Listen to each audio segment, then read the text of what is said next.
Here's PBS did a frontline documentary on Al-Qaeda in Yemen. Again, Jeremy, you just got back from there, been doing reporting on it. And here's a reporter pointing to where the American citizen son of Anwar al-Awlaki, a 16-year-old boy who was from Denver, was killed. Take a look.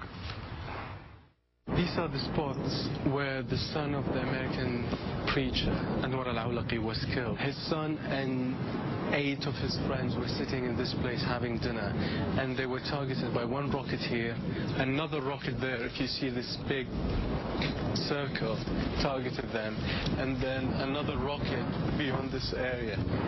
They say it's an American targeted killing for an American citizen, of course.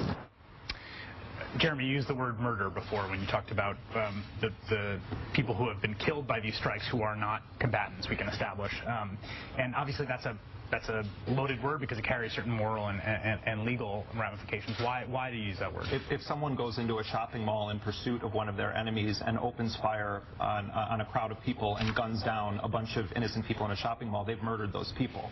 When the Obama administration sets a policy where patterns of life are enough of a green light to drop missiles on people or to use, to send in AC-130s to spray them down.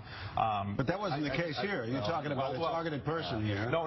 That's not. But if you go to the village of Al-Majla in Yemen, where I was, and you see the unexploded cluster bombs, and you have the list and photographic evidence, as I do, the women and children that represented the vast majority of the deaths in this first strike that Obama authorized on Yemen, those people were murdered by President Obama on his orders because there was believed to be someone from Al-Qaeda in that area. There's only one person that's been identified that had any connection to Al-Qaeda there. And 21 women and 14 children were killed in that strike. And the U.S. tried to cover it up and say it was a Yemeni strike. And we know from the WikiLeaks cables that David Petraeus conspired with the president of Yemen to lie to the world about who did that bombing. It's murder. It's mass murder. When you say we are going to bomb this area because we believe a terrorist is there, and you know that women and children are in the area, the United States has an obligation to not bomb that area if they believe that women and children are there.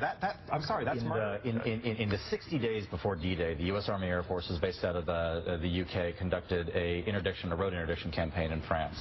Basically, if you were on the road or if you were on a railway anywhere between Paris and Brittany for about 60 days, you were attacked by the U.S. Army Air Forces. And the intent was to shut down Wehrmacht activity in advance of D-Day. And it killed thousands of French civilians.